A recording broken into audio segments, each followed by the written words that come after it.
Et pour finir ce journal, un peu de douceur en l'honneur de nos grands-parents, un reportage de Noémie Hardy et Sixtine Boyer qui vous fera l'effet d'une petite Madeleine de Proust.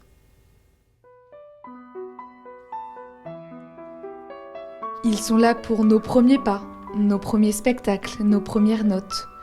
Gâteux, sévères, vieille époque ou complètement gaga, ils se rejoignent tous sur un point, nous transmettre. Pour jouer, dessiner, coudre, Zélie, 10 ans, suit ses grands-parents partout et veut tout faire avec eux. Ma grand-mère m'a appris la peinture. Et c'est bien parce que on est souvent dans son atelier et tout ça.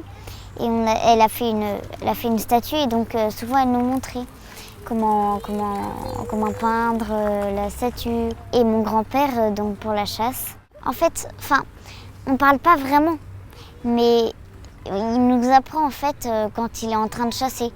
Une petite fierté peut se lire dans leurs regards. Être parents une deuxième fois pour rigoler, les gâter et pour qu'ils se souviennent des moments partagés.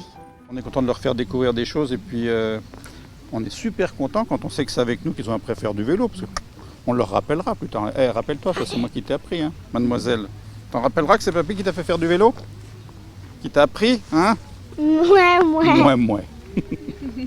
Parce qu'être grands-parents, c'est aussi se rendre disponible tout le temps, à n'importe quelle heure.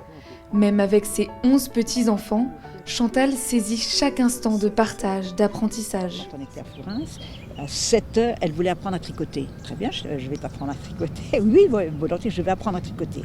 Oui, bien sûr. À 7 heures, elle était là. Bon maman, je veux apprendre à tricoter.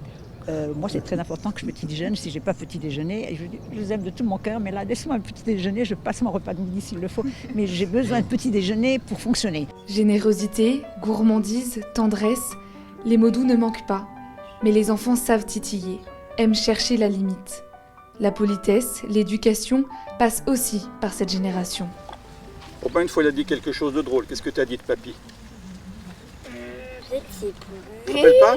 Tu avais dit, oh, c'est bien d'aller avec lui, mais au bout d'un certain temps... Oui, si, je sais. Tu te rappelles, qu'est-ce que tu avais dit? Je dis là. C'est bien, papy, mais au bout d'une journée, il commence à s'énerver. Ouais, il donne des règles en tout cas. C'est ça qui est gênant. Il précise des règles alors. Non, chez nous comme ça, chez vos parents, c'est autre chose. Alors, Mais fois, nous, oui. on a l'habitude de se mais- taire quand les grandes personnes ont quelque chose à dire. On a l'habitude de mettre les poings sur la table. Ah oui, on a avait qui se tenait l'habitude mal, ou d'avoir qui ne une disait pas s'il vous serviette. plaît. Mais Alors, c'était quand il chez n'y avait nous. pas de s'il vous plaît, C'était nos règles. on n'entendait Il pas. acceptait les règles ou il les acceptait oui, pas. oui.